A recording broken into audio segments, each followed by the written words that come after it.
Uncensored, no holds barred talk. 24 hours a day, 7 days a week. This is Global Reality Radio Network.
Welcome to another live edition of the Global Reality right here on the Global Reality Radio Network. I'm your host, Josh Reeves. This is our inaugural broadcast of 2012. It is January the 2nd, now going into January the 3rd, 2012.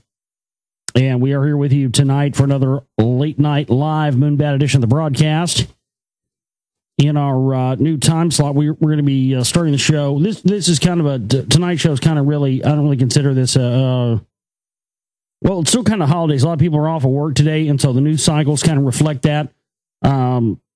So there's not really a whole lot to talk about tonight, and debated on whether or not I was going to do a show or start it off, fresh tomorrow. So tomorrow will probably be it'll probably be like Monday night, tomorrow night. So, but anyway, we're going to be doing the show round about that time, midnight Central Standard Time, Monday through Friday, and you got to give me some leeway in there. I'm not punching a fucking time clock here. I don't get paid to do this, so. I'm going to be working on other stuff sometimes, doing other things. So, like tonight, hey, I started 20 minutes after 12. Well, that's better than 2 o'clock, I suppose. So either way, we'll be doing it around that time, around midnight Central Standard Time every night here. As many shows a week as I can possibly stand. But I'm going to be jumping right into the next film as well. I'm already mapping things out and seeing what I need to get going on this. As I'm also working to get out Secret Ride Volume 2 to everybody and stuff like that. You should be receiving your orders this week. I was hoping to get everybody to get orders and everything out last week. I wasn't able to do that. I had a bunch of stuff going on. Not only that, we came up about $200 short on our fundraising goals last month. So that's put a damper in that. So I'm going to be working on getting out the first shipment of those tomorrow. The post office was closed today. I mean, we've had holidays and shit. It's just, between the holidays and everything else, I just hadn't had a chance to get all these out. So I'm going to be getting out you'll be receiving DVDs and Blu-rays and all that stuff this week. So be checking your mail this week for a package from me. And like I said, we came up short on our fundraiser last month. So we still have about $150-$200 left on that. It would be great if we could get that in immediately. You can use the donate button there at theglobalreality.com. I don't have a new shipping banner up for the month yet, because I may do one for the bills. I may do one. I don't know. See about doing. We didn't do. Usually we do a end of the year fundraiser, but we didn't do that this year because we were releasing the Secret Right Volume 2 here right at the end of the year. So. That in lieu of doing that, but I think we may have a fundraiser this month and just have one for to kick 2012 off, because I really don't like this feeling of going into. I was hoping with the year that we've had and we had a pretty good year with a show here and stuff like that, and getting the new film out and everything. I really didn't expect that we would start 2012 $200 in the hole, and that really didn't make me feel very good when that happened. So we need to get some funds in here so we can kick this motherfucker off right in 2012. We got a lot to do, and I've got a lot of stuff to get into with you, especially with this new film in ancient archaeology. That's what this hidden archaeology stuff that stuff that's in our own backyards, even in some cases, stuff that's all around us. that's being buried by our current civilization with the intent and purpose of keeping the current occupants of this current civilization, with the exception of the people in charge running the whole show, in the dark about their past, and in the dark about our history here and the history of people on this planet. And I think that's a compelling thing to come at people with. I think that that has the potential to get people of all different mindsets interested in asking these questions about why these things are being buried and covered up and lied about and all kinds of stuff to keep us from this information, and why. I think it's a very powerful thing and a powerful message to try and get out to people, because, I think with all the other stuff I've done up to this point and all my other films, they've been sort of this thing where, you have to be in this sort of research community mindset, or this research community, level to really understand or even comprehend or know the importance of the things that I've talked about in all my films up to this point.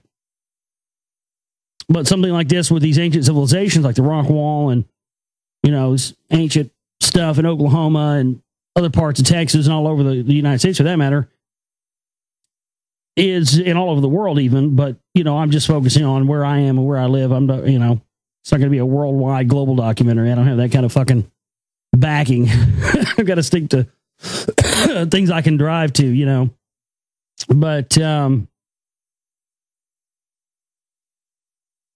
I think that kind of message can reach across a bunch of different categories. You know what I mean? You don't have, it won't require you to have to be versed in all of the knowledge and the nomenclature and everything of the conspiracy genre. You know what I mean? It's something that I think could have the potential to reach a lot more people than, say, some of the films that I've made on 9/11 or the Secret Riot or whatever have you. Strictly for the reason of it's something that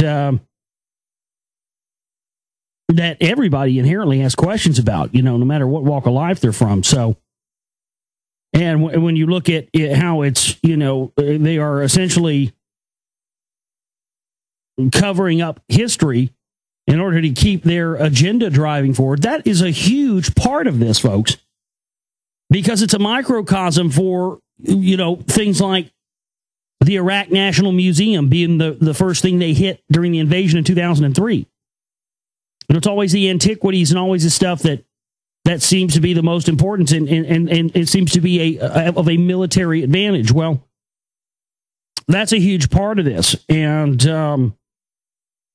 up there at the website, I talked about this last week, I put the our wish list up there for a lot of the stuff on that wish list reflects stuff that I want for working on the next film and that kind of thing.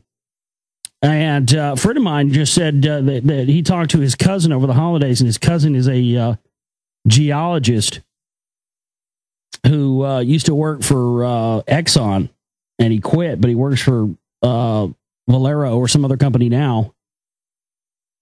But that's awesome. I mean, that gives us, I think my buddy said his cousin, he might be, I guess he meant when he just said, that's all he told me, but I'm assuming by that he means he might be able to get him to help us out with some of the stuff that we find. So that would be cool to see. Also got another dude that said he knows how to dive.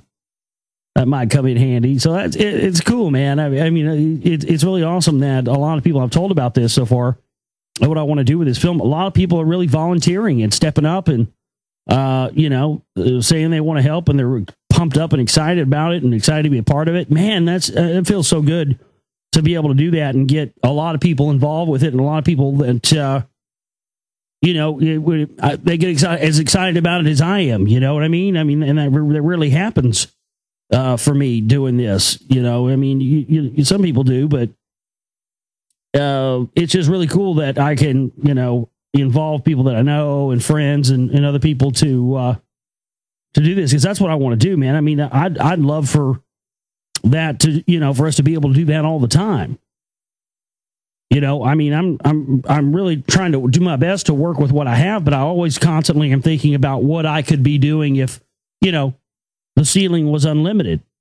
You know what I mean? And that's kind of one of those things. That's what I would do. You know, and I would hire all of my friends and people I know, because I know a bunch of fucking crazy talented people that can do all kinds of crazy shit. So that's what I would do. You know, hire my friends if I, you know, if I had, you know, whatever, an unlimited budget or a big budget, you know.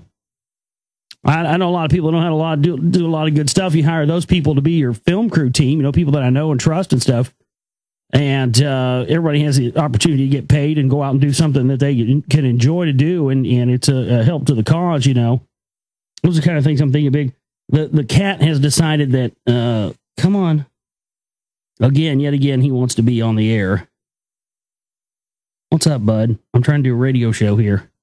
Why is it that you always want to sit? Are you going to sit in my lap like that? If you sit like that, you can sit here. Am I expected to pet you as well, man? This cat's pitiful when he gets cold outside, man. He just wants to sit in your lap all the time. Anyway, thanks for being with us tonight. TheGlobalReality.com is my website. That's www.theglobalreality.com. And you'll find the links to listen to the stream. You'll find archive shows. You'll find links to buy my newest documentary film, Secret Volume 2. DVD, Blu-ray packages are all up there at the website. You'll find the donate button to make donation to what we're doing here. Monthly subscription fee there. We've got our Amazon wish list there that has items and different things if you want to purchase that. If you don't want to make a cash donation through PayPal and you want to pick up something to help our cause and what we're doing here, I'm going to be adding stuff periodically to that, taking stuff away, adding stuff to it. So, but it is up on the website now. It's on the right-hand side. If you scroll down where all the chipping banners and all that stuff usually are, man, Hydra got it up there. He did a fantastic job, by the way, on that thing that he made there. Thank you, man, Hydra, for that. You did a good job. It looks really good. And I also liked what you've done with the past couple of news articles we've had up there at theglobalreality.com under the news section, by putting the big pictures up there and making that, you know, blowing that up, making that looks fantastic, dude. Good job on that. But anyway, we'll get into a few news stories for you here now. Actually, I had found some in my stack that I had skipped last week that I wanted to talk about, so I'll try to get into some of those as well. Tonight for you on the show, we'll also be reading out of the Kabbalion, chapter 10 tonight. It's a pretty short chapter, so we'll get through all that chapter tonight. And emails as well. If you have emails you want to send in during the show tonight or anytime, questions, comments, things for me to read on air, globalrealityshow@gmail.com. That's globalrealityshow@gmail.com. Send in those emails over there, and I'll do my best to get into those and answer your questions and topics or anything else that you might have. So globalrealityshow@gmail.com. It's globalrealityshow@gmail.com. And again, we don't have commercials here. We don't make you sit through all this boring. Folks, Ted's got a good deal for you today. He's going to sell you this Yugon real cheap. I only support the deals I believe in, folks. I go to bed at night and sleep like a baby knowing I'm giving you this good deal. You understand that? Yeah. He's giving you a good deal because he loves you. Right. That's probably what the money changers said when they went into the temple too. Oh, we love you. Come on. You know, Templars said that too when they were setting up their credit enslavement system. Oh, it's because we love you. It's for Jesus. Come on. Yeah. Man, this is out of control. Why are you doing this? What's your deal? This is like highly uncomfortable. He's like, now he's on me and he's like, he's got a fucking big talon claw out.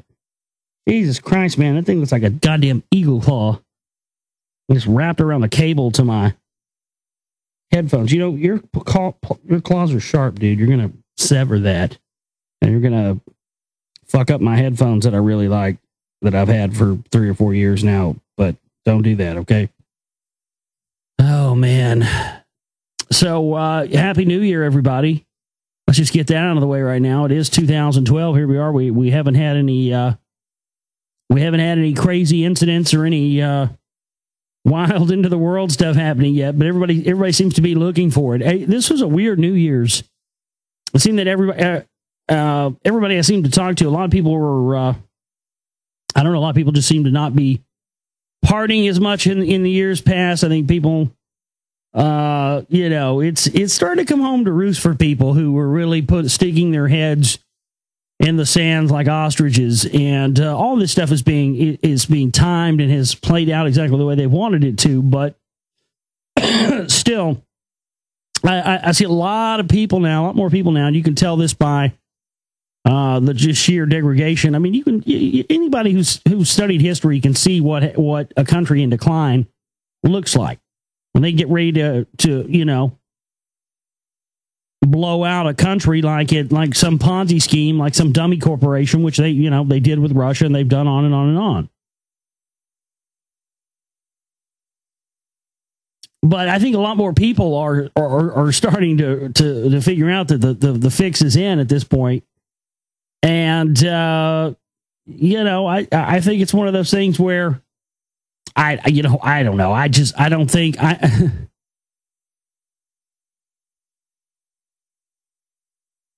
I just think that everybody is kind of caught up in the kind of things they want us to be caught up in, which is fear and negativity and doom and gloom and everything else.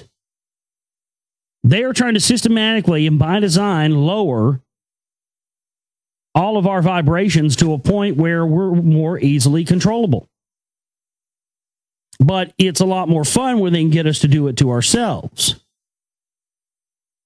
By sliding little things in there and doing all this. I mean, look, all these economic things, these things just don't happen by accident, folks. All these things were engineered. The evidence is there. They're making fucking movies about this shit already. Well, I watched a movie a couple of weeks ago that was, what was Margin Call.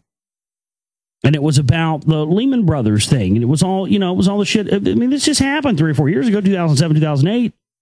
But already they're making Hollywood movies that blatantly show that Lehman Brothers knowingly, one in other companies as well, knowingly created these situations that was going to cause this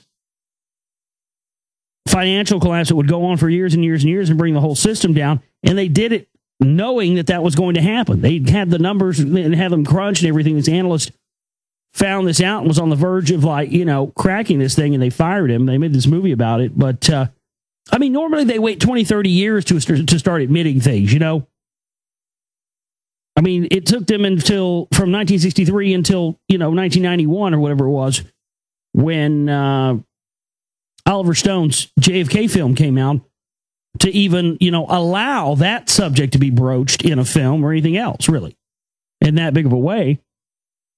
But here we are only 2 or 3 years after this financial collapse, and already, they're making Hollywood movies where they're laying it out and telling us that they caused this. So on the one hand, you see that and you go, well, obviously, again, like we always talk about, obviously they're trying to enrage the public and they're trying to get us to rise up into a civil war and armed conflict so they can initiate this martial law stuff they set up and all these camps and everything and take our guns. Yes, that's true. That is why that's there. It's there to enrage us. But, it's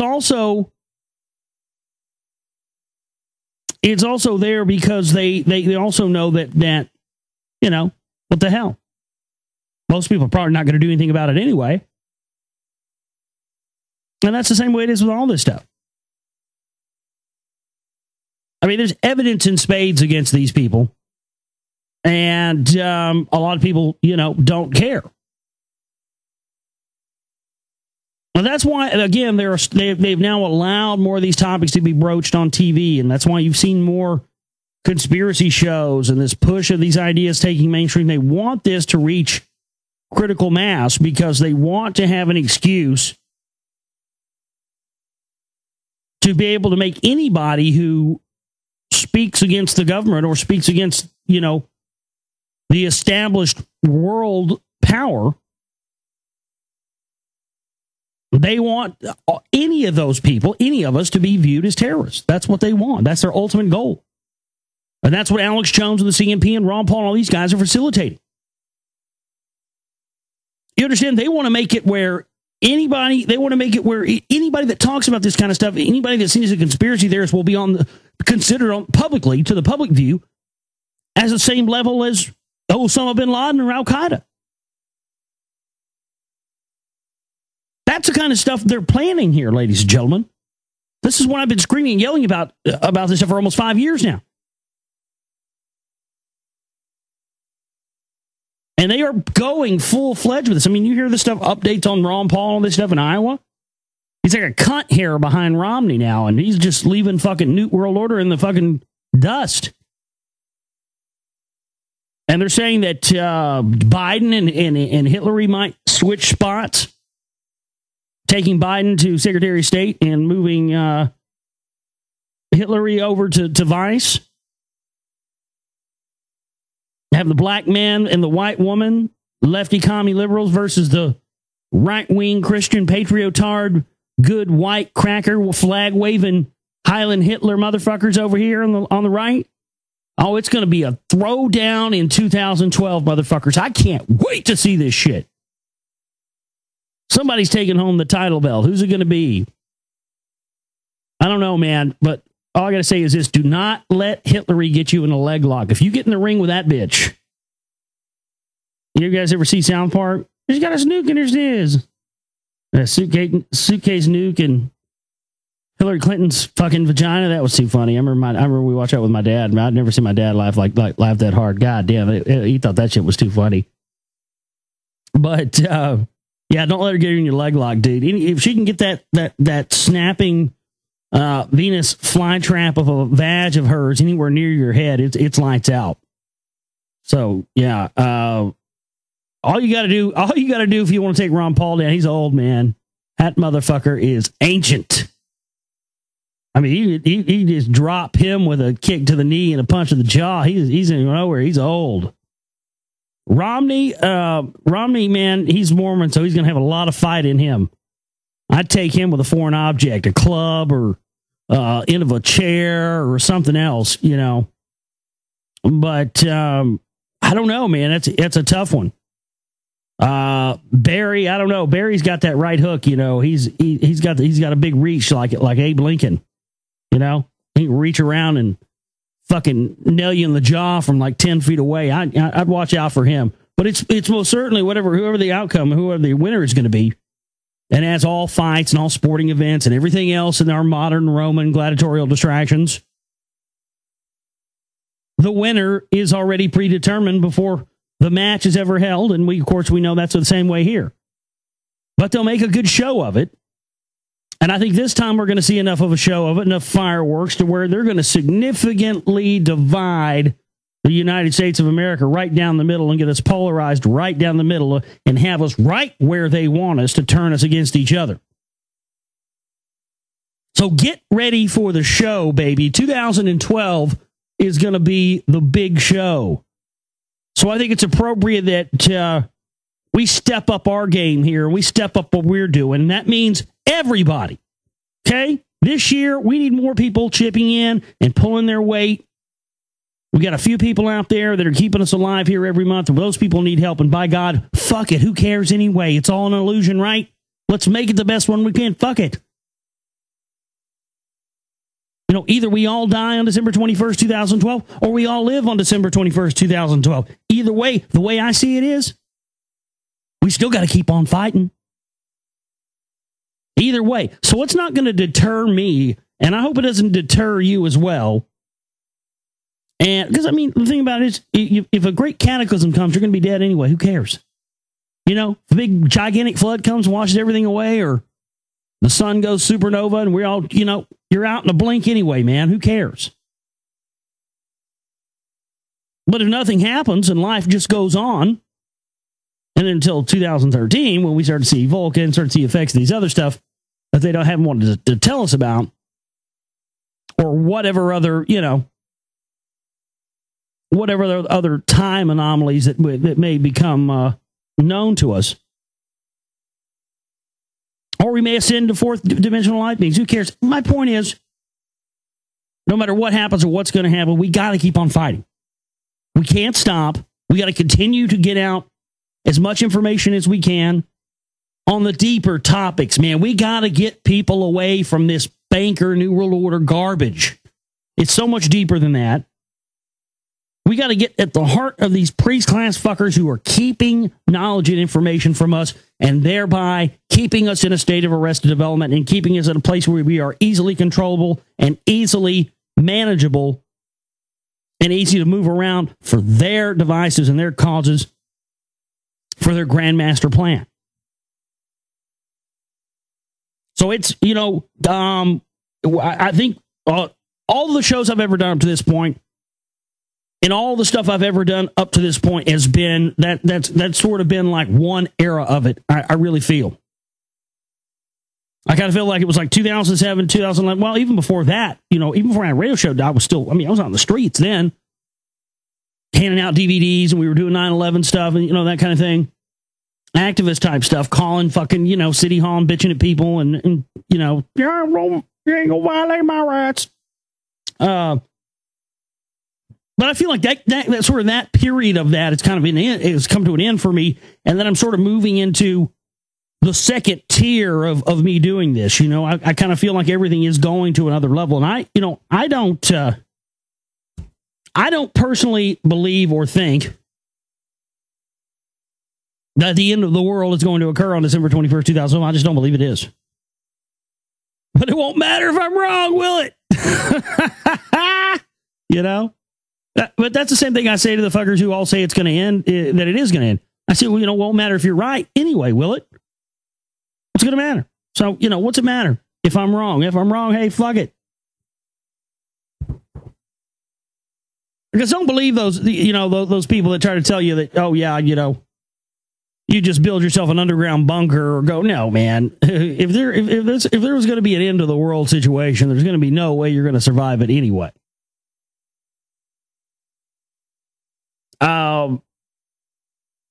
But, a lot of this stuff, man, it just seems like a real ploy to get us to stop fighting, to get us to give up, to give us to just accept that it's going to happen and who cares anyway, because,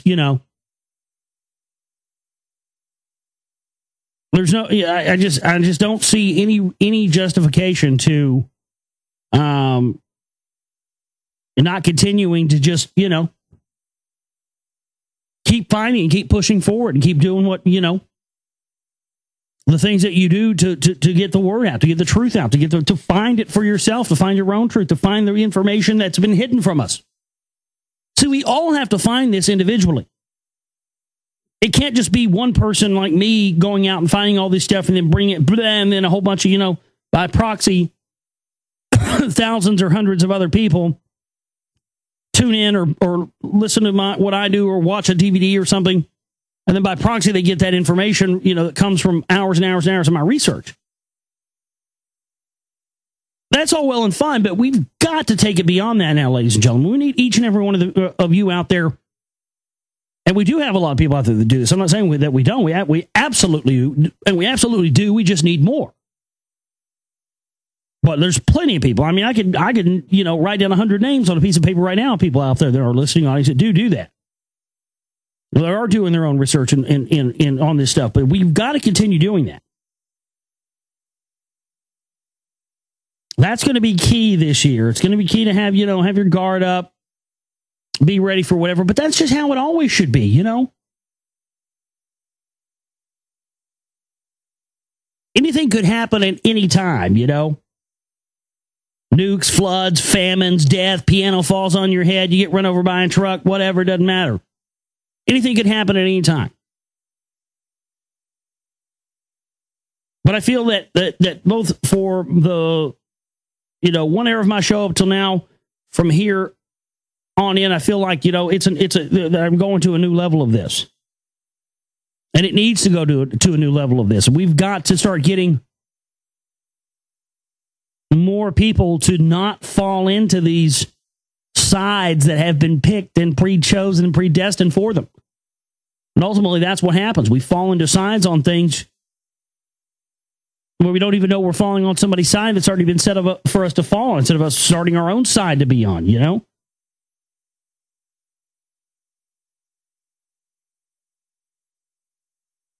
Anyway, This is it, man. I said we go balls out this year and we fuck shit up like, you know, like it's the end of the world or whether it is or not. You know, even if I don't believe that, which I don't, I'm still going to fucking bust some ass this year with what I'm doing like it is. And I think that's what you all should do. Because if it's not great, fuck it. We keep going. Still going to be plenty of work to do after December 21st, 2012, ladies and gentlemen. I hate to have to tell you that.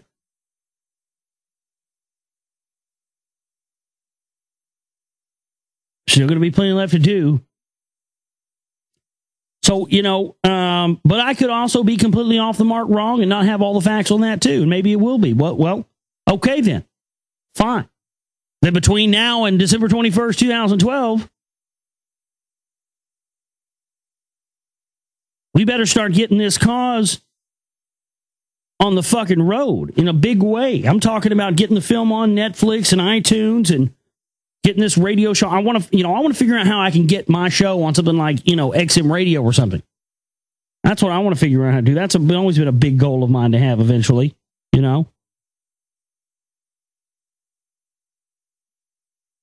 But there's no time like the present. The present is now. And so I hope that you'll continue to join me in researching and digging deeper and not stopping whether or not the world's going to end or whether it is or isn't. You know, fuck it. Who cares? Let's keep going. Let's go after these fuckers. We will win because we work in the light and not the dark. Period. End of story. You don't even need to know anything else other than that. We will win because we work in the light, not in the dark. That's why we will win, and they won't be victorious. But we can allow them to be victorious by doing nothing more than believing into the bullshit and the fear that they try to sell to us.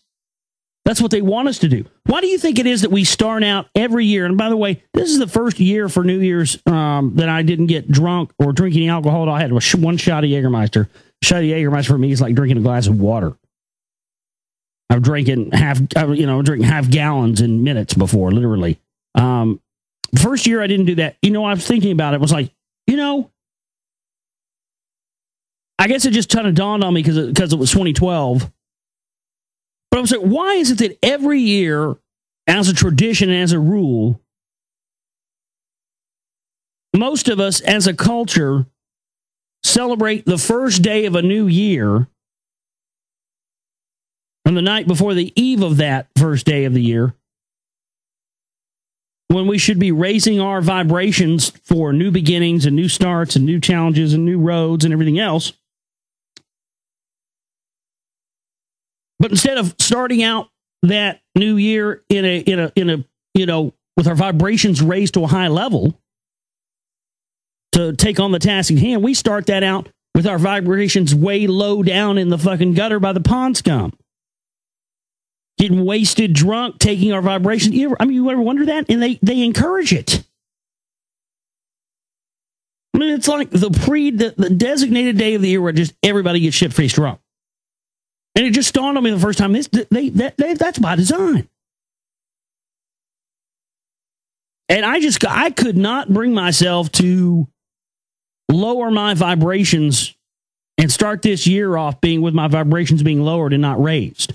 That just seemed like the polar opposite of how I was feeling about myself at that moment, you know? Like, why do I want to bring myself down a level or a notch? You know, I've felt like I've been elevating up a little bit. You know, I want to keep on that elevation. Why do I want to start out 2012 with my vibrations lowered to like an idiot? Down to the dumbed down level where if if you don't talk to someone how the characters on Aqua Teen Hunger Force talk to each other, you can't even get across to people these days. Literally, it's like that.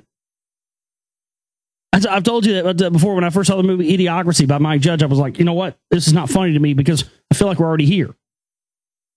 You know, so, hey, excuse me, can you tell me where the restroom is? What are you, a fag? Why are you talking like that? People have always said that. What? I'm a fag? Why? Because I have all my teeth and I can speak plain English. Okay. Yeah, you mean like from the toilet? Fucking ridiculous. But I think it's important that we continue to not allow ourselves to do them any favors. And by doing them favors, I mean buying into their fear, buying into their propaganda, buying into their lies, feeling enamored and attached to their system. I mean, so you can live within their system and not be attached to it, and feel that you identify with it. That's the biggest problem. It's going. What do they call that stuff? What do they call that? There's a term for it. I can't remember what they call it. It's a term they use to describe, like, people who've been kidnapped, feeling empathy for their kidnapper after a period of time for being with them for so long. They start to not even think that person's done anything wrong anymore. That's where they've got us. Not all of us, but I just mean in general as a society. They've got us at this point where, we started to actually kind of like our captors.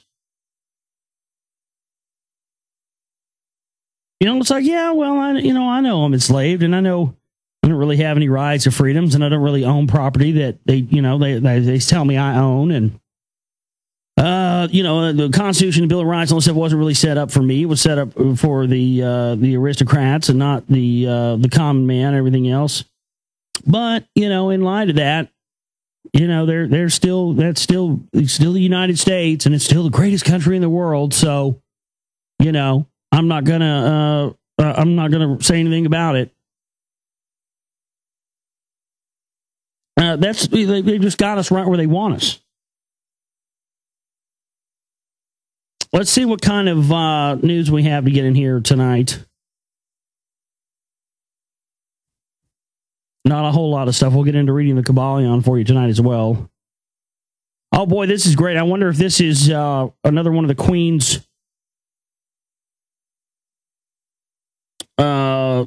lizard snacks. Queen, a lizard beast. I mean, there's been all kinds of stuff that's happened on the royal palaces and all this other. Those motherfuckers all the royal places are haunted 8 ways to Sunday. Human remains have been discovered on the Sandringham estate, a vast area in rural Norfolk, where the royal family retreats for the holiday season. Local police announced on Monday. So they found a dead body on the Queen's estate in the UK. Probably one of her fucking lizard snacks, man. That bitch is a reptile. Look at her. A terse statement posted to the website of the Norfolk Constabulary said that a member of the public found the remains on New Year's Day in the area of Woodland at Amer, a tiny village about 115 miles northeast of London. The hamlet is home to several dozen people and sits around 3 miles from Sandringham House, the 19th property at the center of several thousand acres of gardens, mudflats, woods, and farmland. So, yeah, it's probably a sacrificial victim or ritual victim or a lizard snack. Who knows? But, hey, they find a dead body on the property of the Queen. No big deal. They found a dead body on your property. Well, you're going to be getting a lot of loving from Bubba real soon. Discovery of a lifetime Stone Age temple found in Orkney is 800 years old and older than Stonehenge. And maybe more important. So again, more and more archaeological findings and discoveries, new ones that be happening all over the place. And notice these are being found all over the world. And they're being allowed to be excavated and all this. But we're finding more and more in the United States as well simultaneously. But those are being covered up and not talked about. And they're running disinfo about them and everything else. The site known as the Ness of Brodiger was investigated by BBC Two documentary A History of Ancient Britain, with presenter Neil Oliver describing it as the discovery of a lifetime. So far, the remains of 14 Stone Age buildings have been excavated, but thermal geophysics technology has revealed that there are 100 altogether. forming a kind of temple precinct. Until now, Stonehenge was considered to have been the center of a Neolithic culture, but that title may now go to the Orkney site, which contains Britain's earliest known wall paintings. Oliver said the excavation of a vast network of buildings on Orkney is allowing us to recreate an entire Stone Age world. It's opening a window into mysteries of Neolithic religion.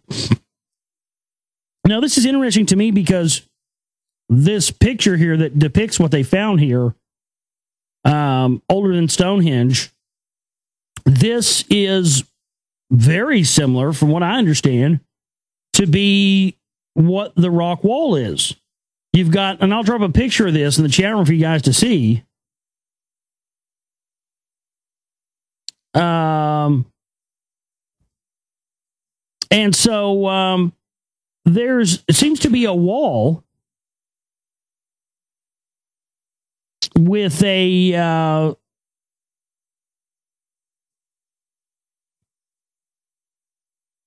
with all these little rooms inside of there.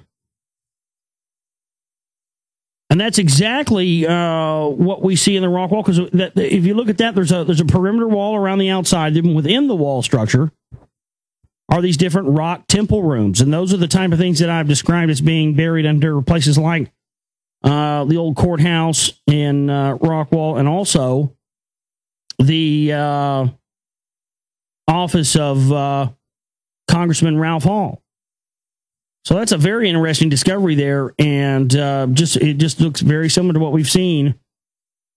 And I think we're going to see more and more of these, and I think that's why it's important for me to go out and make a film and a documentary about these places.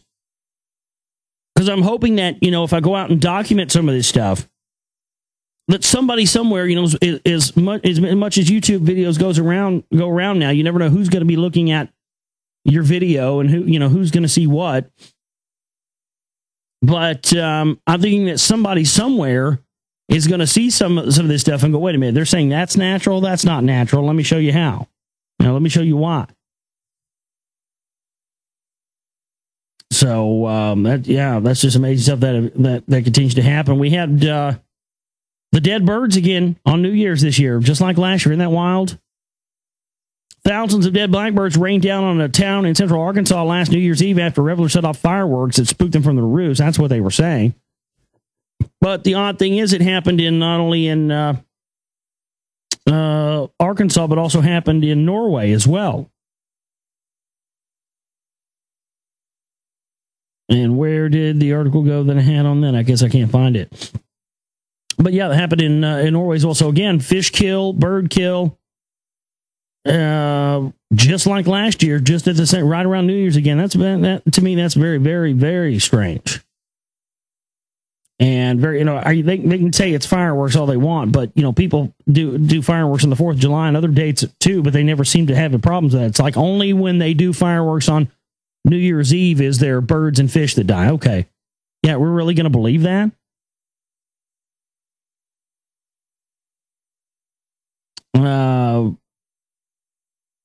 Unbelievable stuff.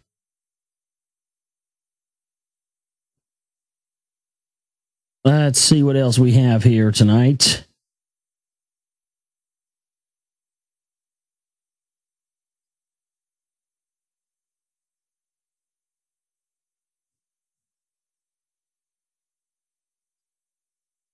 Oh, bear with me. Yeah, I had some stories here from last week I wanted to cover. Here's one that was very strange. Set high in a remote Himalayan mountain range stands the Pangbache Buddhist Monastery. During heavy snowstorms, it can be found only by travelers who listen for monks' ceremonial horns.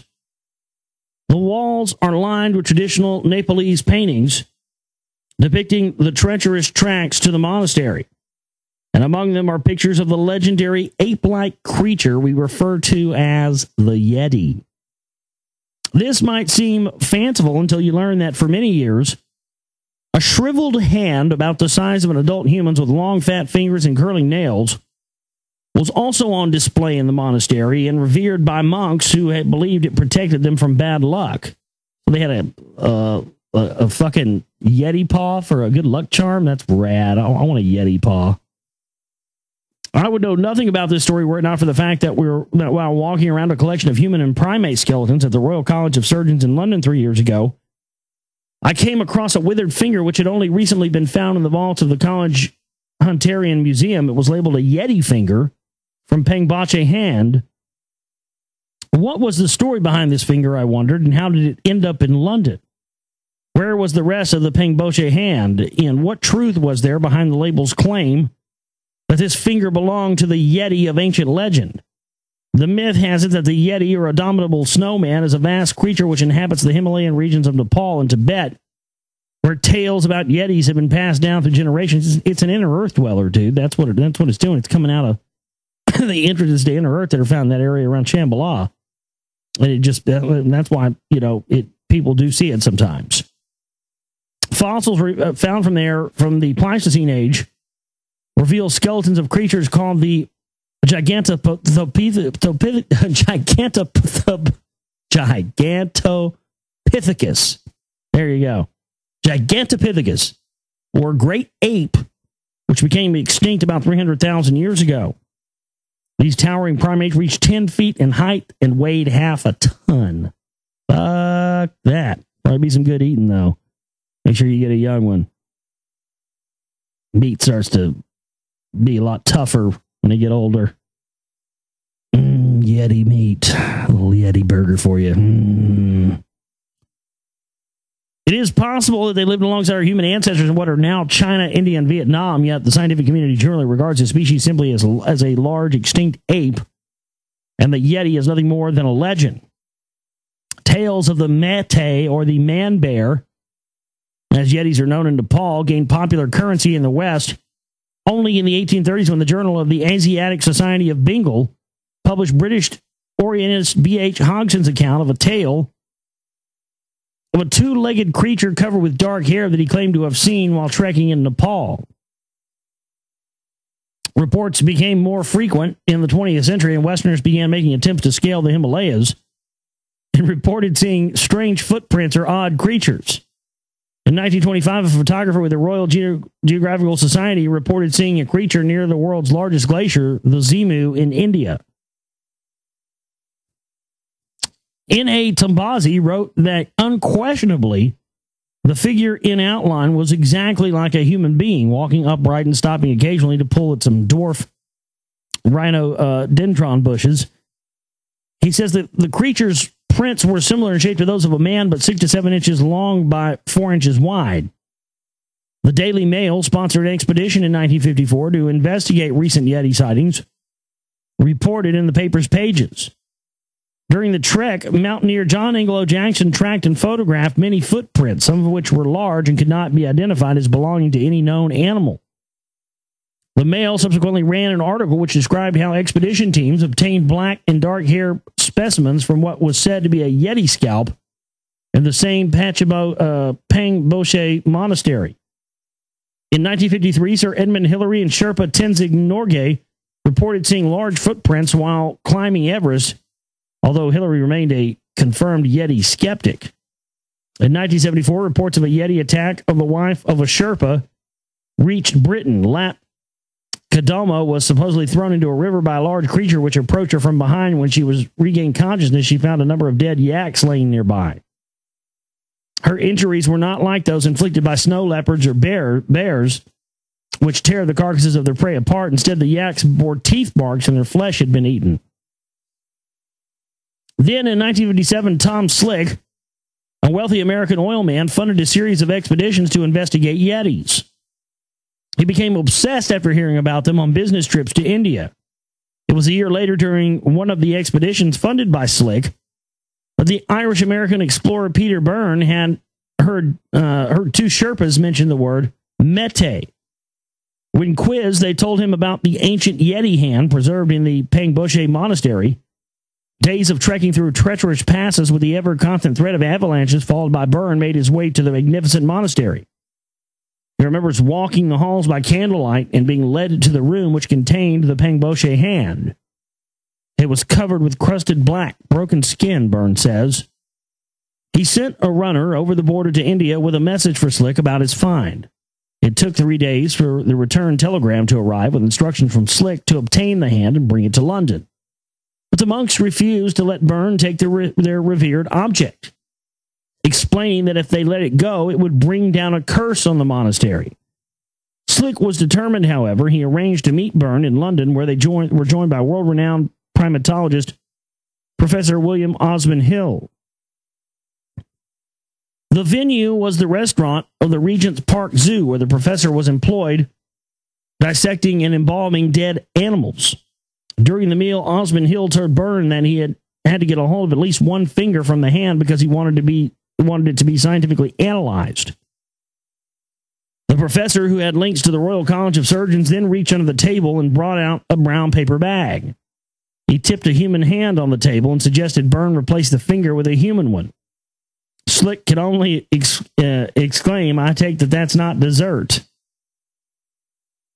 Byrne returned to the monastery, and although the monks were reluctant, they eventually agreed to part with the finger for £100, only if Byrne could find a way of disguising the missing digit. The mountaineer wired the human finger onto the relic before painting it with iodine to make it look the same color as the rest of the hand. He now faced a perilous journey home.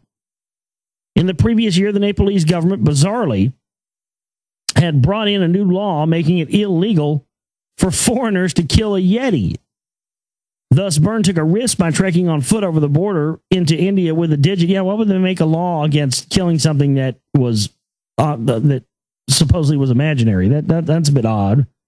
So obviously, the government in India is quite aware of this. It's the rest of the world they're trying to keep ignorant of it. They don't want everybody knowing they're over there because it'll be, McDonald's will be fucking serving McYeti burgers by next week. You know what I mean?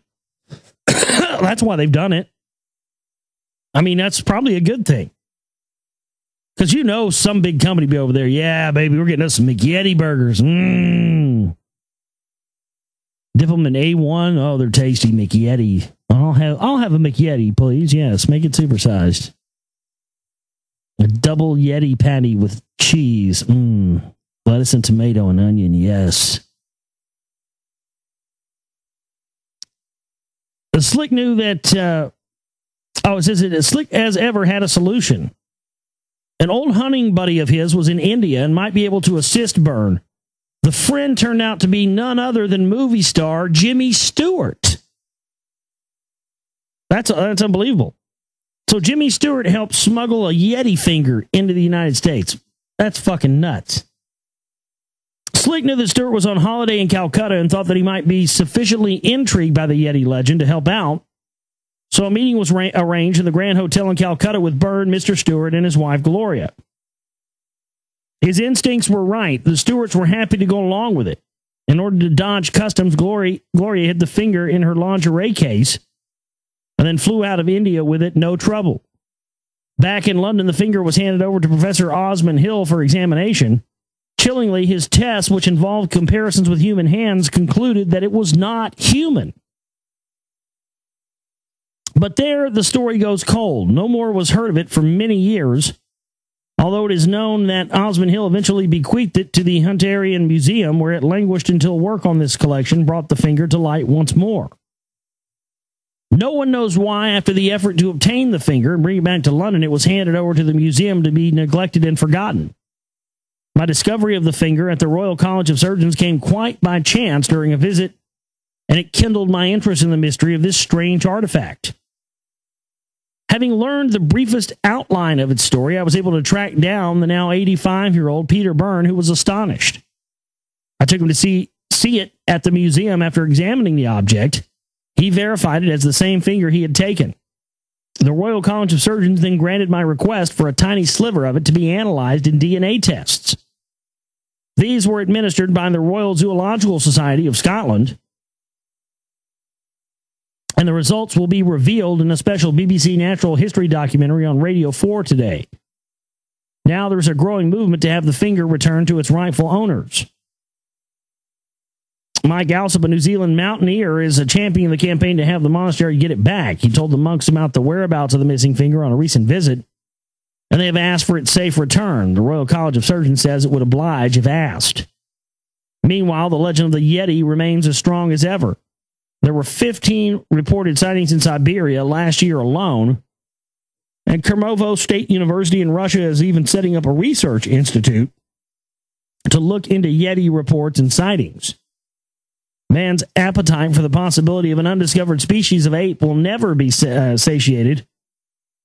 It seems unlikely there will ever come a day when the Yeti legend will be fully resolved, and perhaps like all best mysteries, that's the way it should be. Well, it's an inner Earth dweller.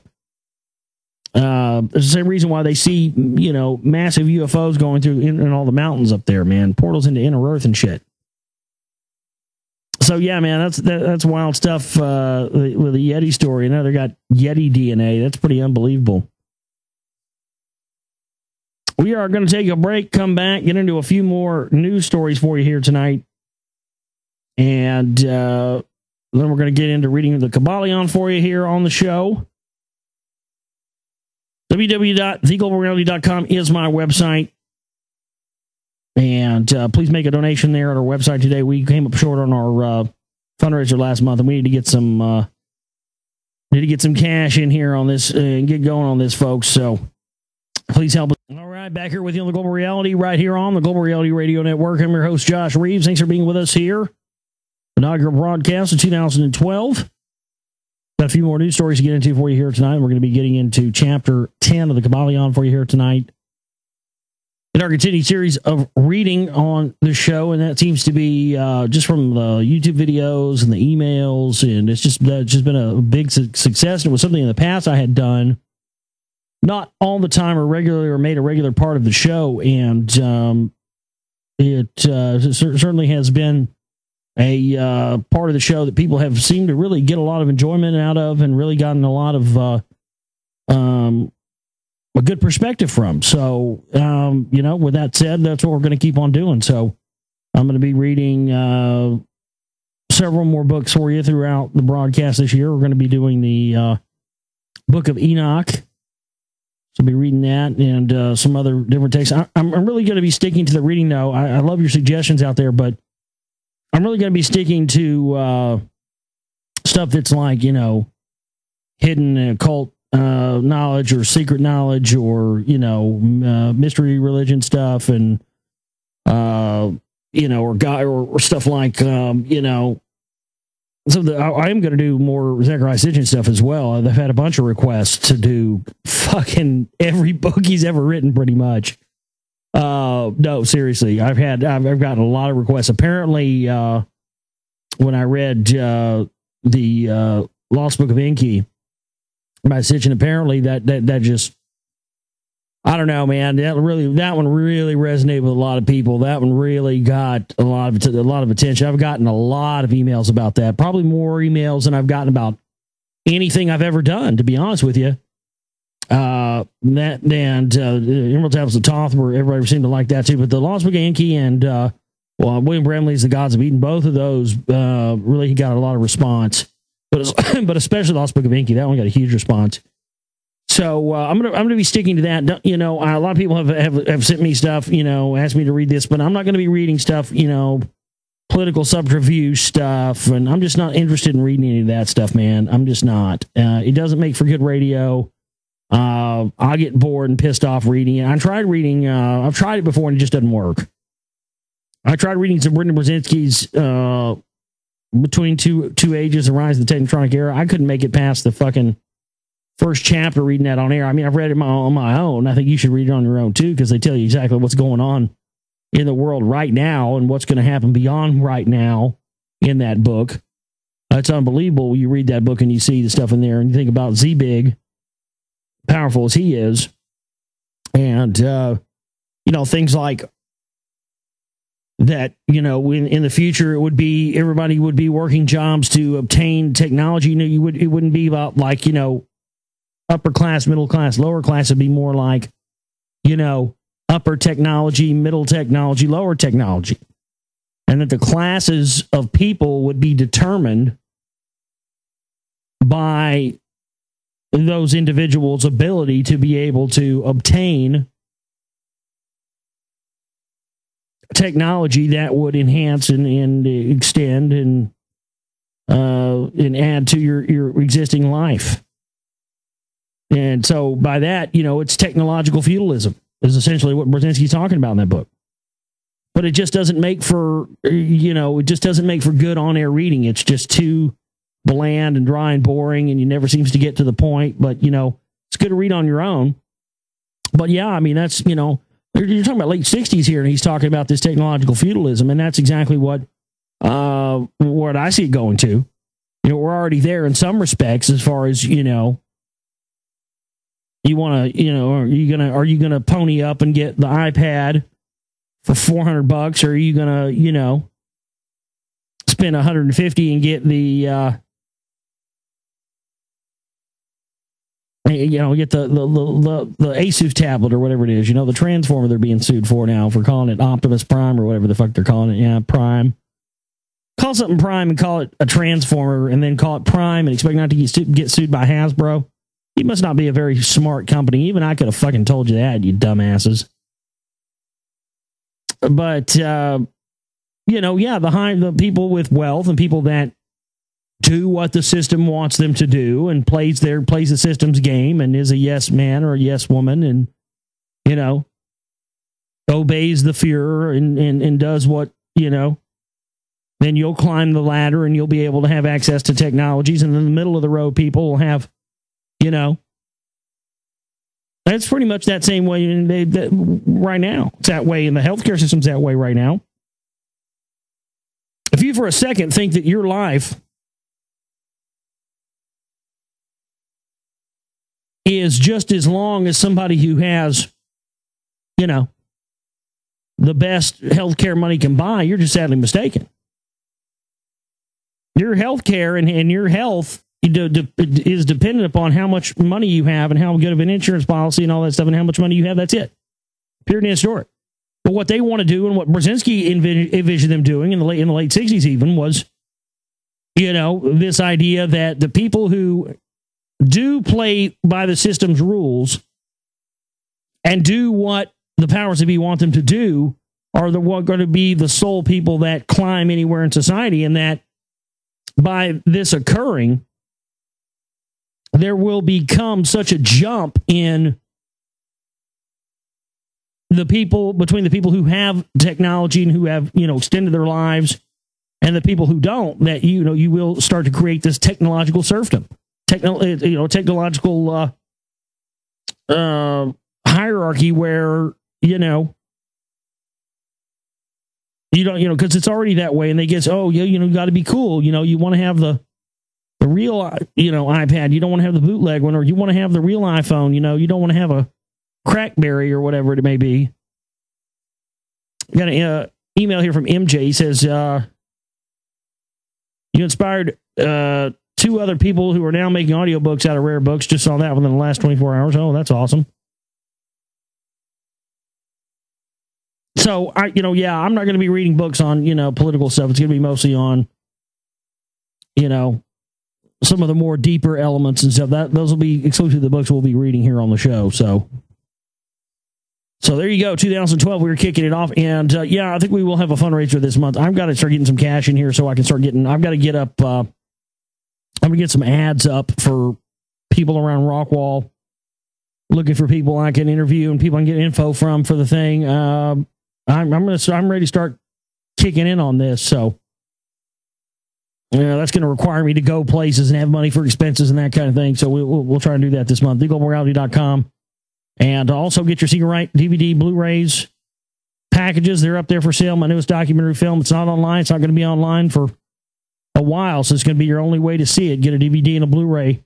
And hold screenings. Have, people over to your house and watch the film. Make copies of it and hand it out to people. And go ask people. Go to these Occupy protests or wherever they are, and ask people if they know about the CMP. Do they know about this whole other element that's controlling things? Do they know about the Jesuits? Do they know about the priest class?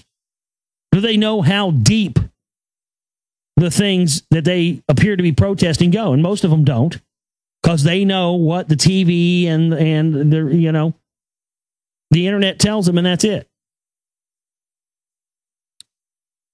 So TheGlobalReality.com. Please support our work, folks. We came up short on our fundraising last week. We do not need to start out 2012 on a bad note like that, being in the hole I don't like the way that feels and does not make me happy about it. So please support us and help us out if you can. Apocalypse Not Now 2012 doomsday predictions debunked by NASA. Well, my earlier comments in the show about not believing the end of the world and stuff was coming on December 21st, 2012. Actually, I may flip that around. Actually, I think I'm going to change that. Actually, I think I now do believe, after seeing this article, I think I now do believe that the end of the world is going to happen. Why? Because NASA said that it's not. That scares me more than anything. Because, again, everybody out there knows what NASA stands for, right? Never a straight answer. Well, most of the time, anything these people tell you, whatever the opposite is of what they tell you is true. So if they tell you that the end of the world's not going to happen, and it's NASA telling you this, that would make me start to worry. Because these motherfuckers are never right about anything. And they've lied about extraterrestrials and knowledge of that for years and years and years.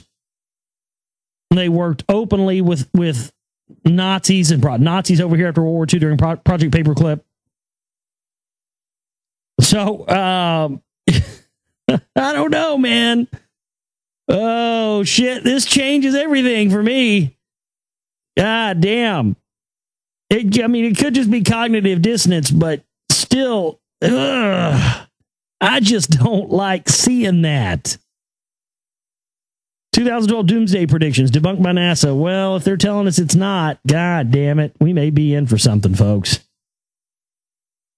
Because if they were, because if NASA was coming out and telling us absolutely, we've got evidence and oh yeah, we need to be worried. Something's definitely going to happen on December 21st, 2012. That I'd go, well, yeah, fuck them.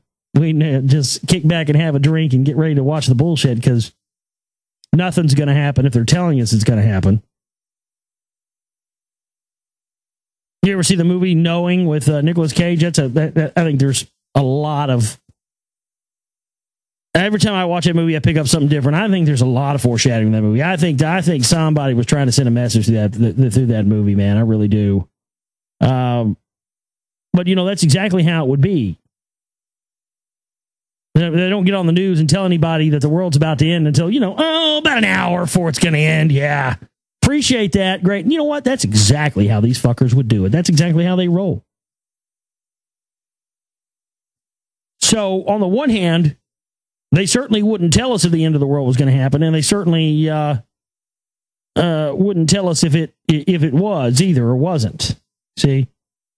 On December 21st, 2012, many doomsday believers fear the apocalypse. Anything from a rogue planet smashing into us to our world spinning end over end. However, the world should expect nothing more than this year than the winter solstice, the longest night of the year, NASA says.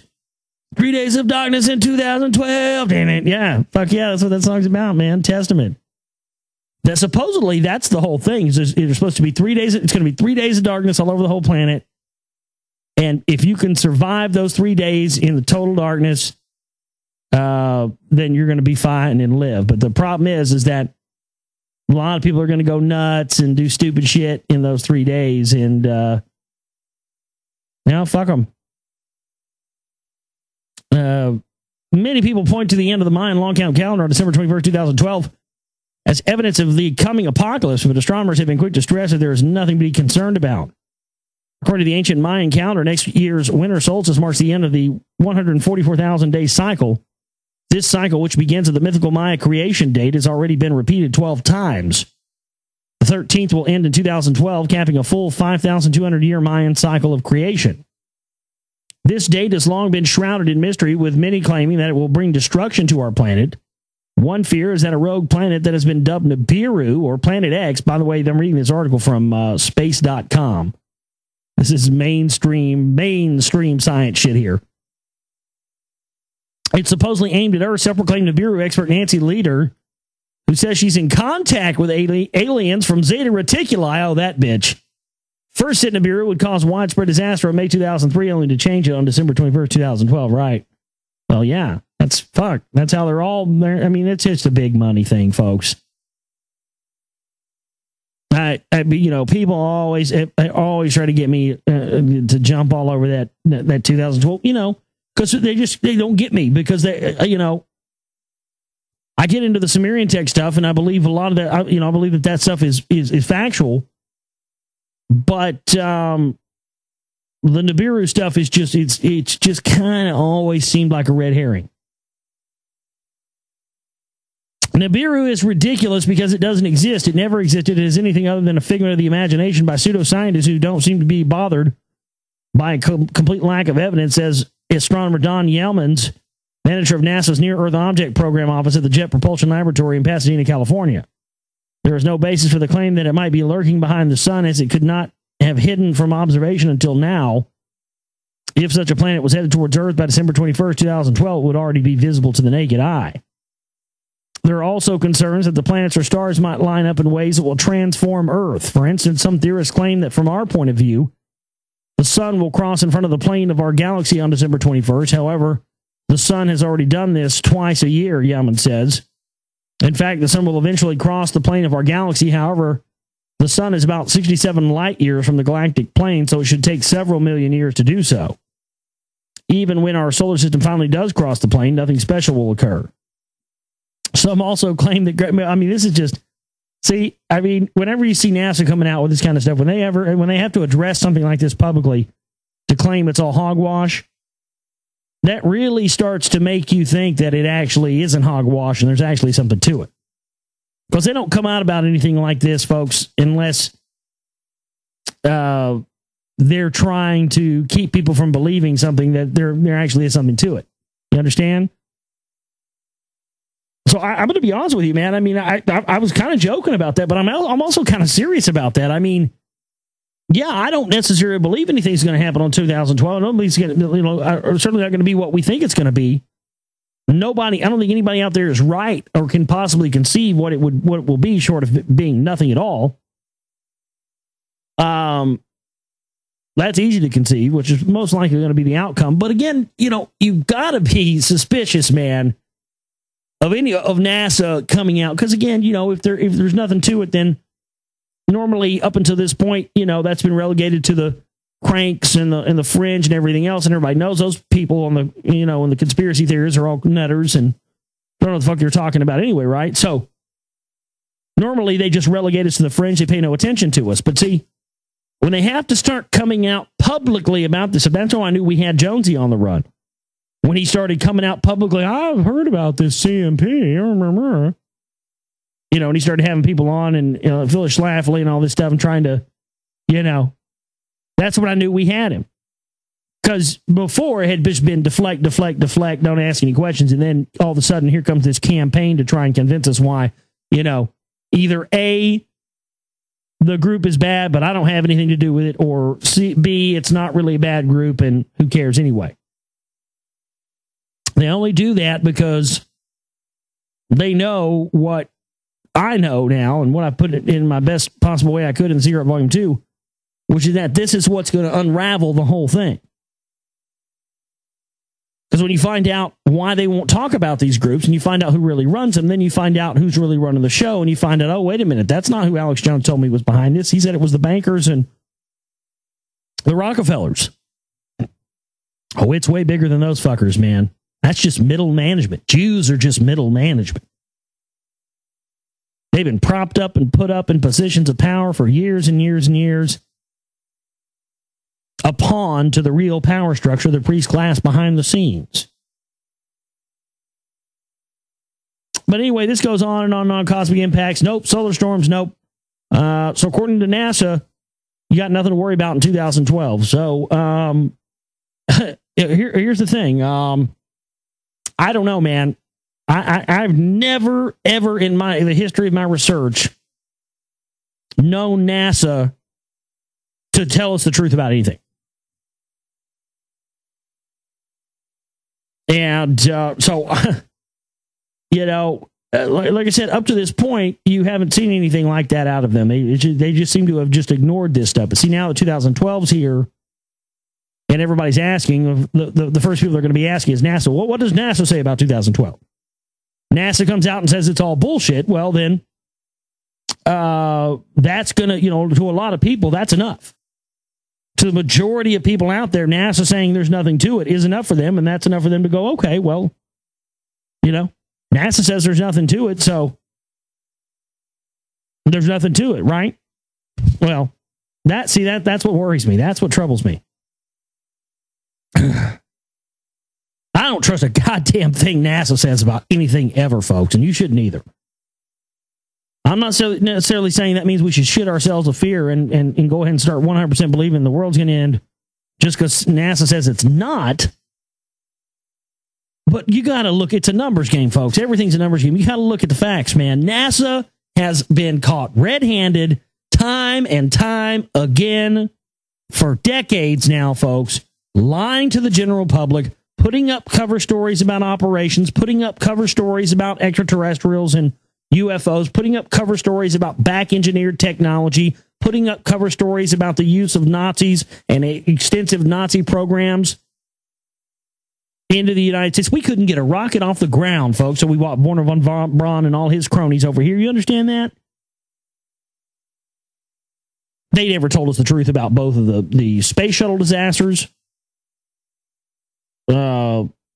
Both of which apparently appear to be shot down by space-based weapons.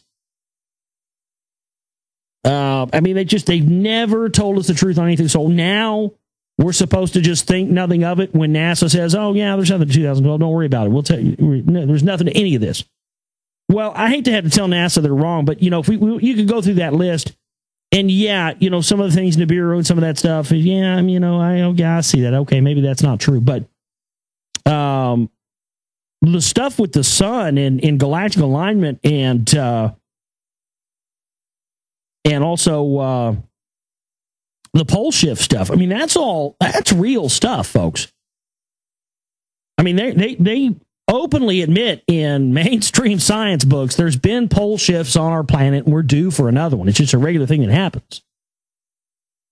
But this idea of the Earth flipping on its end and all this stuff, that's been exaggerated.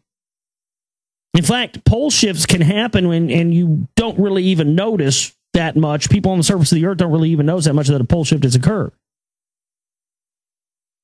So for them to act like the idea of a pole shift happening is out there and kooky and crazy, then obviously NASA is not hip to the years and years and years of what is touted as legitimate scientific research on pole shifts and on the fact that this is something that is a regular occurrence because of the electromagnetic field that is generated by the Earth because of its spinning internal core and its proximity to the sun. That's what causes it. It's like a gyroscope. Eventually, that inertia and that speeds up and things flip and then it resets itself. So, that's blatantly, obviously a lie right there in and of itself. That alone, to me, is enough to warrant not believing anything NASA says about this, because pole shifts are a real actuality. Galactic alignment is an actuality. My God. The Freemasons have known about this for years, but of course, Freemasons control NASA, so they're not going to tell us the secrets of the brothers. They're going to tell us it's all bullshit, but they know full well what's going on. We've got this one at the top of theglobalreality.com right now under the news section. One of the earliest drawings of the Tower of Babel found on ancient stone tablets. Now, what's interesting about this is the big picture, and it's up there. Thanks to Manhydra again for putting that up at the top of the website. What's interesting here, when you look at this, and there's a little drawing next to the stone, and it's supposed to be a depiction of the Tower of Babel. Now, if you know the Tower of Babel, it was this giant, structure, right? Well, there's a cone head, alien beard, Anunnaki-looking guy with a staff standing right next to this thing, and he's almost as tall as it is. So this is a depiction of a giant, probably an Anunnaki, because that's what the Anunnaki looked like. They had beards and the cone heads. That's how they're depicted in Sumerian artwork. And it's standing over the Tower of Babel. That right there is telling you that the gods built the Tower of Babel.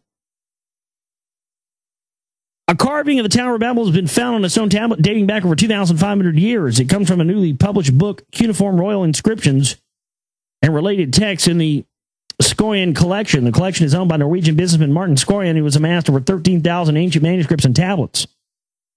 One of the images shows King Nebuchadnezzar II, who ruled Babylon 2,500 years ago, standing next to a huge ziggurat. Oh, so that's Nebuchadnezzar on that drawing. Okay. A pyramid-like structure dedicated to the god Marduk, that some scholars believe is the Tower of Babel of biblical fame. Professor Andrew George writes that this drawing is one of the stars in the firmament of the book. The depiction of Nebuchadnezzar is one of only 4 in the world. Professor George says the others are carved off on cliff faces in Lebanon and Wadi Brisha, which has 2 reliefs. All these outdoor monuments are in very poor condition, and the depictions of the king are much less impressive than that on the stone tablet. Elsewhere in the book is an interesting translation of a 3,000-year-old copy of the law code of Mesopotamian king Ur-Nammu. Within this, scholars discovered an eye for an eye rule predating Hammurabi's famous 1780 BC code by hundreds of years. However, Ur-Nammu's version was less cruel and stated that blinding someone should result in a fine, not losing of an eye. Bar tabs were also enshrined in law. Oh, yeah, we talked about this. This is referencing that same book we talked about in the story a couple of weeks ago. Okay. Gotcha.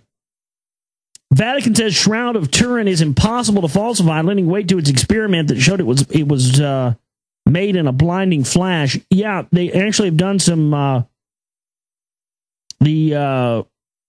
An Agency for New Technologies, Energy, and Sustainable Economic Development did some analysis on the Shroud of Turin and discovered that whatever made the image there could only have been done in a blinding flash of light. I always thought it was interesting because, you know, if this is Jesus, he looks like he has a helmet and like horns on this thing. But if you look on that picture that I dropped in the chat room, look at where his head is. It looks like he's got like horns coming out of his head. But they're saying this thing was made with a bright flash of light, and people are going, well, what could it have been? Well, obviously that was some kind of extraterrestrial technology or advanced technology that somebody had. They realized if this was indeed Jesus, and I don't know if it was or wasn't, it could have just been somebody important, but I think that they used some sort of thermal light projection thing that made a flash like a camera, and using the same principle as a camera basically encoded that image into that shroud, knowing that someday eventually people would have technology and realize that that's what this is. But see, they're not going to tell you that in this article, even bring that up as a possibility. But if the Vatican is now saying that absolutely that means that it couldn't have been faked, they very well may be that we've been right all along, and what we may see in 2012, because don't forget, the Vatican a few years ago said that it's okay to believe in extraterrestrials. Extraterrestrials are from God. You know, we've had the Vatican, Lucifer. They've got a telescope. You understand the Vatican has a telescope called Lucifer that they use to look for extraterrestrial life? I'm not kidding you. It's not a conspiracy theory. It's fucking real. I literally told that to people, oh, it's a conspiracy theory. Yeah, same motherfuckers. There used to be people on Oracle, when I was on Oracle, that said the Black Pope was a conspiracy theory. Not kidding you. How stupid do you have to be not to go look that up for yourself and find out if it's a conspiracy theory or not? You just want to assume it is.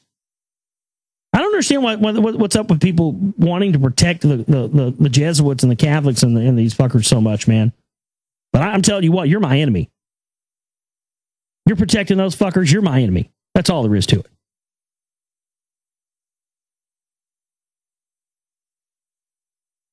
Well, I think they very well maybe use this Shroud of Turin thing in combination with extraterrestrials and as a way to roll out the new one world religion, which, of course, Scientology would fit as the perfect candidate for.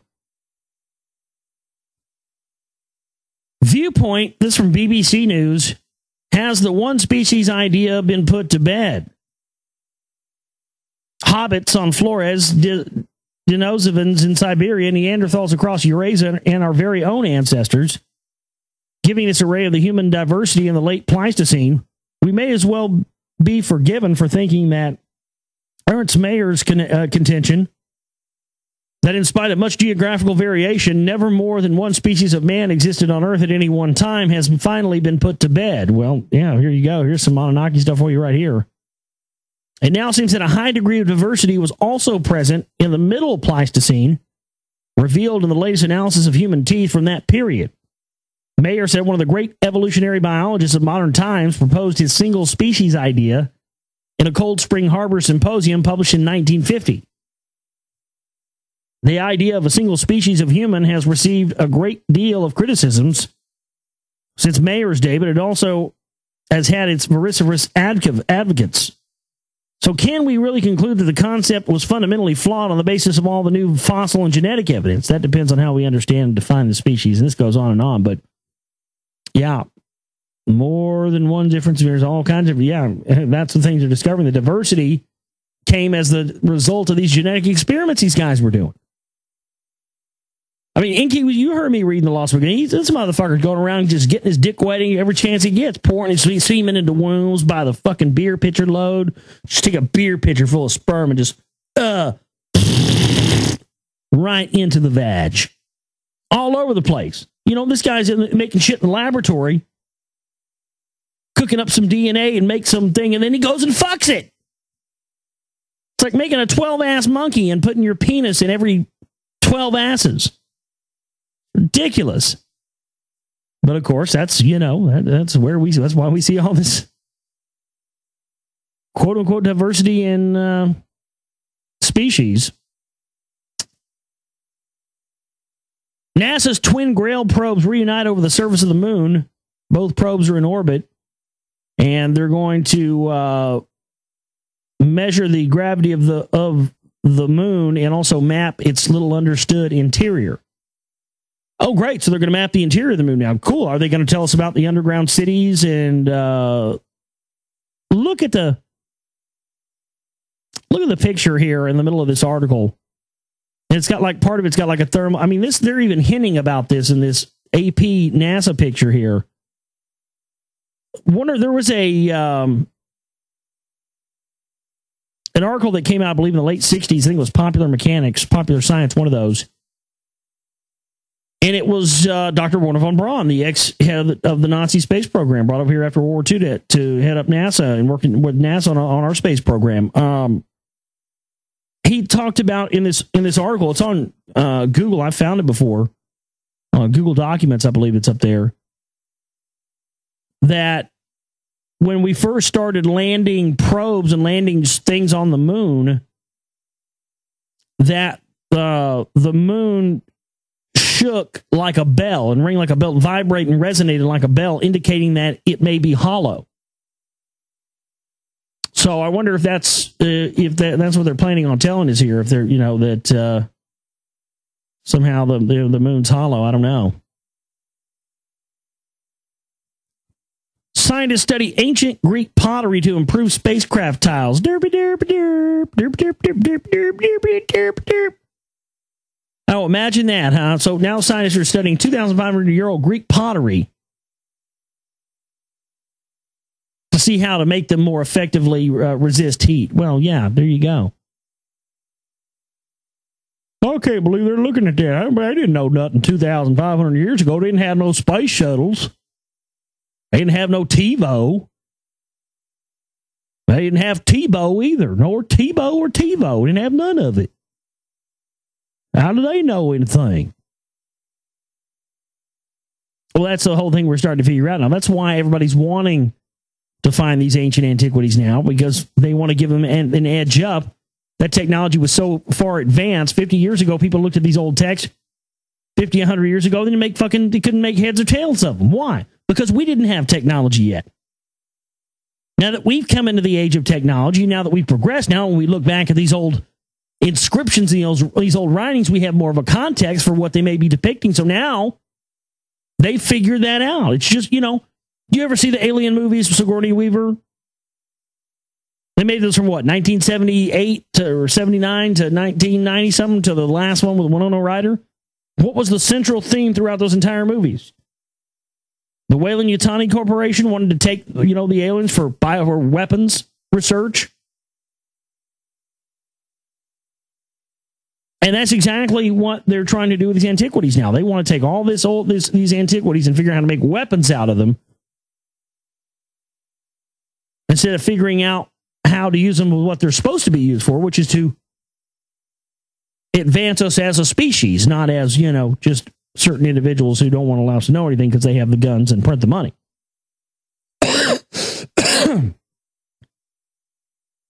So, yep, that's pretty interesting story there.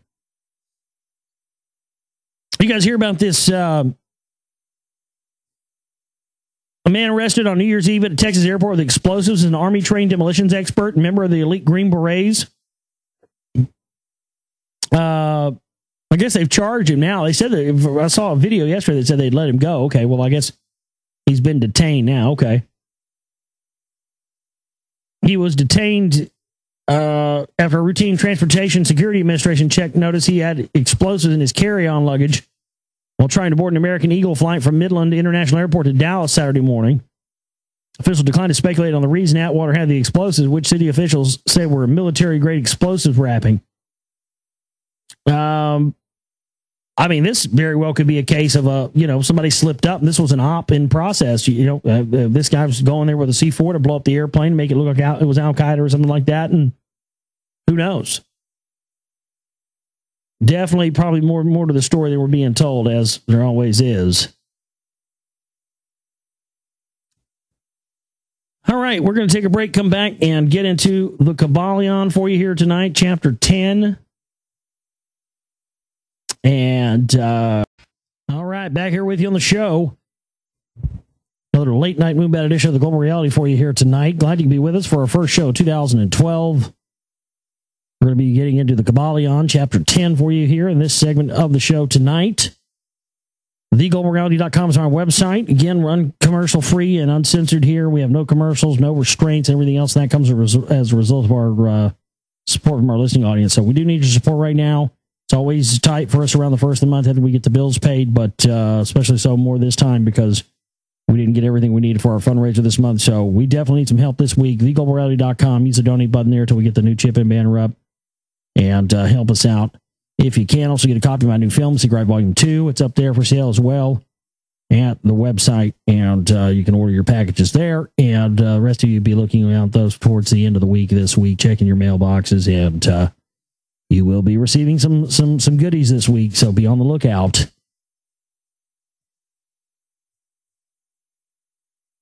And another email here from MJ. He says, there are antiquities that are popping up because of time travel anomalies that you alluded to a while ago. And I was talking about that with a friend a few days ago about, what I was talking about before, the references to, there's obviously some time travel going on, and he's saying these antiquities are popping up or reflecting that. And it very well could be the case because, that's what doesn't make sense to me about the whole rock wall thing, Shark's teeth embedded in the outside of it. Fresh sand dollars down at the bottom, at the blue shale, with fresh meat still, not petrified at all. It just, it makes you wonder if our whole planet's been time traveling and terraformed time traveling, or I don't know. It's crazy stuff. But again, that's why we need to look at all of this. We have a small, but, small limited view on anything that we really know, to be honest with you, ladies and gentlemen. I mean, but that's they program us to think that okay, you get to a certain age and you go through these, go through high school and go through college or whatever, and then okay, that's it. You're an adult and your growing stops. You don't have to think. You don't have to think anymore. You don't have to learn anymore. That's it, right? You know everything you need to know because you're an adult. No, bullshit. Only someone who would want to restrict how much you know would set up a system where that would happen. So that's why we got to keep digging and keep pushing forward in 2012, and hope to do that with all of you out there. And they've got a couple of emails here from MJ tonight. MJ, send me an email. Let me know. I don't know if I added you on Skype. He sent me a message about wanting to talk to me on Skype. Which I don't normally do with people, but he's been listening for a while. So send me a message and I'll try to see if I can set something up to chat with you, MJ. I just wanted to tell you on air because sending emails sometimes it's just bullshit. It's so impersonal and you just can't. That's why sometimes I get people send me emails. That's why I like to read emails on air because sometimes people send me emails and ask me questions. Man, it's just very difficult for me to type all that out, you know? I'd rather get up here on the show and tell you how I feel. So yeah, you know, if you want to set aside some time to talk on Skype, I'll try to do that with you, MJ. So just shoot me another email and tell me how you want to do it on Skype or whatever. Just, you know. And also, a lot of people have been asking me if I was going to put you on Red Ice Radio again. You know, people, you can just send them messages and ask them if they want to have me on for the Cigarette Volume 2. A lot of people have been asking me if I'm going to go on Lee Rogers' show again. I've got to ship some DVDs out to Lee Rogers this week. He's got some. He's going to be selling some copies on his radio show of my film. So he bought some copies to sell. Yeah, Lee's going to be having me on sometime soon. Sometime in the next couple of weeks, I'll be on there for 3 hours with Lee Rogers on his show again. So there you go. Hope that makes everybody happy. Everybody was asking me, and I was like, you know, it's not up to me, you know. So I'm not just going to, oh, hey, Lee, can I come on your show? You know, I'm just not going to do that. It's kind of rude. You know, I'm not going to do that to Red Ice. I'm not going to send them a message and say, hey, can I come back on? You know, it's just not me. That's just not what I do, you know. If they want to have me on, they'll send me an email and ask me to come back on, and I'll do it. If not, they won't. You know, same thing. That's kind of the same way with Lee. But he did send me a message and asked me to come on the show again. So definitely going to be doing that sometime in the next few weeks, and look forward to being over there with him again. And since we hadn't done it in a while, I'm sure we'll have lots to talk about. And I can't wait to get into. So I haven't done any shows yet.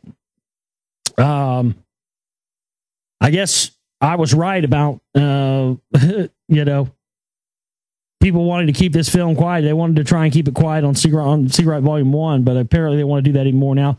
I've got no requests for interviews for the new film yet, which is fine, I guess, but I just think it's a little odd. Obviously, people don't want this information to be known, but that's fine. It's going to be out there either way, whether they want it to be or not, and it already is, so. Let's see. The Kabbalion. All right.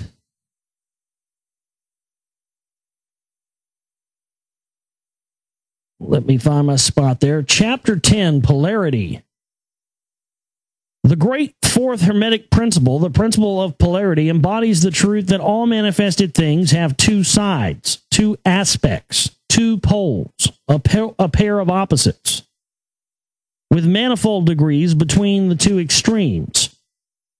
The old paradoxes, which have ever perplexed the mind of men, are explained by an understanding of this principle. Man has always recognized something akin to this principle and has endeavored to express it by such sayings, maxims, and aphorisms as the following. Everything is and isn't at the same time. All truths are but half-truths. Every truth is half false. There are two sides to everything. There is two sides to every story, etc. The Hermetic teachings are to the effect that the difference between things seemingly diametrically opposed to each other is merely a matter of degree. It teaches that the pairs of opposites may be reconciled and that thesis and antithesis are identical in nature, but different in degree. And that the universal reconciliation of opposites is affected by a recognition of this principle of polarity. The teachers claim that illustrations of this principle may be had on every hand, and from an examination into the real nature of anything, they begin by showing that spirit and matter are but the two poles of the same thing. The intermediate planes being merely degrees of vibration, they show that the all and the many are the same, the difference being merely a matter of degree of mental manifestation. Thus, the law and laws are the two opposite poles of one thing. Likewise, principle and principles, infinite mind and finite minds, are two opposite poles of the same thing. Then passing on to the physical plane, they illustrate the principle by showing that heat and cold are identical in nature. Well, we know that's absolutely true. The difference being merely a matter of degrees. The thermometer shows many degrees of temperature, the lowest pole being called cold and the highest heat. Between these two poles are many degrees of heat or cold. And however you call them, either you are equally correct. The higher of the 2 degrees is always warmer, while the lower is always colder. There is no absolute standard. All is a matter of degree. There is no place on the thermometer where heat ceases and cold begins. It's all a matter of higher or lower vibrations. Exactly. And that's how all life is. That's how all energy is. That's how our souls are. That's how we are. And when you die, you don't cease to exist. You just go on to a different scale of existence on the same, in kind of the same, existing in the same space. The terms high and low, which we are compelled to use, are but poles of the same thing. The terms are relative. So with east and west, travel around the world in an eastward direction, you reach a point which is called west, and you're at your starting point. And you return from that westward point. Travel far enough north, and you will find yourself traveling south, or vice versa. Light and darkness are poles of the same thing, with many degrees between them. The musical scale is the same, starting with C. You move upward until you reach another C. And so on. The differences between the 2 ends of the board being the same. Many degrees between the 2 extremes. The scale of color is the same, higher and lower vibrations being the only difference between high violet and low red. Large and small are relative. So are noise and quiet. Hard and soft follow the rule. Likewise, sharp and dull, positive and negative are 2 poles of the same thing with countless degrees between them. Good and bad are not absolute. We call one end of the scale good and the other bad, or one end good and the other evil, according to the use of the terms. A thing is less good than the thing higher in the scale, but that less good thing in turn is more good than the thing next below it, and so on. The more or less being regulated by the position on the scale. And so it is on the mental plane. Love and hate are generally regarded as being things diametrically opposed to each other, entirely different and unreconcilable. But we apply the principle of polarity. We find that there is no such thing as absolute love or absolute hate as distinguished from each other. The 2 are merely terms applying to the 2 poles of the same thing. Beginning at any point of the scale, we find more love or less hate as we ascend the scale, and more hate or less love as we descend, this being true no matter from what point, high or low, we may start. There are degrees of love and hate, and there is a middle point where like and dislike become so faint that it is difficult to distinguish between them. Courage and fear come under the same rule. The pairs of opposites exist everywhere. Where you find one thing, you find its opposite, the 2 poles. And it is this fact that enables the Hermeticist to transmute one mental state into another along the lines of polarization. Things belonging to different classes cannot be transmuted into each other, but things of the same class may be changed. That is, they may have their polarity changed. Thus, love never becomes east or west or red or violet, but it may and often does turn into hate, and likewise hate may be transformed into love, all by changing its polarity. Courage may be transmuted into fear, and the reverse. Hard things may be rendered soft, dull things become sharp, hot things become cold, and so on. The transmutation always being between things of the same kind of different degrees. Take the case of a fearful man. By raising his mental vibrations along the line of fear-courage, he can be filled with the highest degree of courage and fearlessness. And likewise, the slothful man may change himself into an active, energetic individual simply by polarizing along the lines of the desired quality. The student who is familiar with the processes by which the various schools of mental science, etc., produce changes in the mental states of those following their teachings may not readily understand the principle underlying many of these changes. When, however, the principle of polarity is once grasped, and it is seen that the mental changes are occasioned by a change of polarity, a sliding along the same scale, the hatter is readily understood. The latter, not the hatter. There's so many weird little misspellings in here. The change is not in the nature of a transmutation of one thing into another thing entirely different, but is merely a change of degree in the same things, a vastly important difference. For instance, borrowing an analogy from the physical plane, it is impossible to change heat into sharpness, loudness, highness, etc. But heat may be readily transmuted into cold simply by lowering the vibrations. In the same way, hate and love are mutually transmutable, so are fear and courage. But fear cannot be transformed into love, nor can courage be transmuted into hate. The mental states belong to innumerable classes, each class of which has its opposite poles along which transmutation is possible. The student will readily recognize that in the mental states, as well as in the phenomenon of the physical plane, the two poles may be classified as positive and negative respectively. Thus, love is positive to hate, courage positive to fear, activity to non-activity, etc. And it will also be noticed that even to those unfamiliar with the principle of vibration, the positive pole seems to be of a higher degree than the negative, and readily dominates it. The tendency of the nature is in the direction of the dormant activity of the positive pole.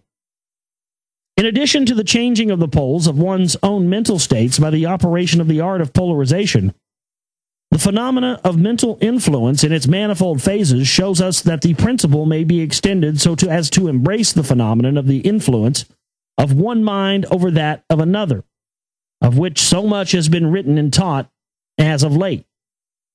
When it is understood that mental induction is possible, that is, that mental states may be produced by induction from others, then we can readily see how a certain rate of vibration or polarization of a certain mental state may be communicated to another person, and his polarity in that class of mental states thus change. It is along this principle that the results of many of the mental treatments are obtained. For instance, a person is blue, melancholy, and full of fear. A mental scientist bringing his own mind up to the desired vibration by his trained will, and thus obtaining the desired polarization in his own case, then produces a similar mental state in the other by induction. The result being that the vibrations are raised and the person polarizes towards the positive end of the scale instead of toward the negative. And his fear and other negative emotions are transmuted to courage and similar positive mental states. This is crazy. This is exactly what I was getting at the beginning of the show, you know, talking about 2012 and all this stuff. Yeah. I mean, this is good stuff for what we've been talking about. I want to read that again just because I was just thinking about that and I wanted to mention that, but I'm going to read that again. That's exactly what I was talking about earlier, folks. It's all mind over matter. I mean, whether or not we don't want to allow ourselves to manifest, you know, some outcome that these people in charge want us to manifest. And I believe that's what they're doing. They're manipulating us and trying to get us to, but through our fear and our bring about the power of our minds to bring reality into the fold, into material existence is so powerful. They don't want us to know it's real, but they want to use it and manipulate reality without us even knowing or being aware that we're doing it. So I want to read that again for you. A mental scientist bringing his own mind up to the desired vibration by his trained will and thus obtaining the desired polarization in his own case then produces a similar mental state in others by an induction. The result being that the vibrations are raised and the person polarizes towards the positive end of the scale instead of toward the negative. And his fear and other negative emotions are transmuted to courage and similar positive mental states. A little study will show you that these mental changes are nearly all along the line of polarization, the change being one of degree rather than of kind. A knowledge of the existence of this great hermetic principle will enable the student to better understand his own mental states and those of other people. He will see that these states are all matters of degree, and seeing thus, he will be able to raise or lower the vibration at will to change his mental poles and thus be master of his mental states, instead of being their servant and their slave. And by his knowledge, he will be able to aid his fellows intelligently and by the appropriate methods change the polarity when the same is desirable. We advise all students to familiarize themselves with this principle of polarity, for a correct understanding of the same will throw light on many difficult subjects. So that's the end of chapter 9. Chapter 10 rather. We'll pick up next time with chapter 11, rhythm. Oh yeah. Rhythm, baby. Well, as a drummer, I'm looking forward to that. Get into a little rhythm talk here. That's going to be good. We'll do that tomorrow night for you on the show. Wow, man. I'm digging the new time slot. We're going to be doing the show now at midnight Central Standard Time, Monday through Friday, give or take, like tonight, started at 20 after. That's how it's going to be, If I'm not starting right at, as long as you tune into that stream and you hear music, that means there's a show coming. And when you hear Hangar 18 by Megadeth, that's when you know you got 5 minutes till the show is going to start. And then we repeat the broadcast after that. But yeah, I'm digging it, man. It's still fairly. A lot of times we've only been doing the show 30 minutes at this time, but yeah, good stuff all around tonight here, and I hope you'll definitely continue to tell people about the show, pass around the videos, and thanks to everybody out there who continues to make YouTube videos of the show every day, and appreciate everybody's hard work out there and everybody's support. Please help us out, legalmorality.com, make a donation, and we'll see you back here tomorrow. Probably going to be a lot more news, I hope.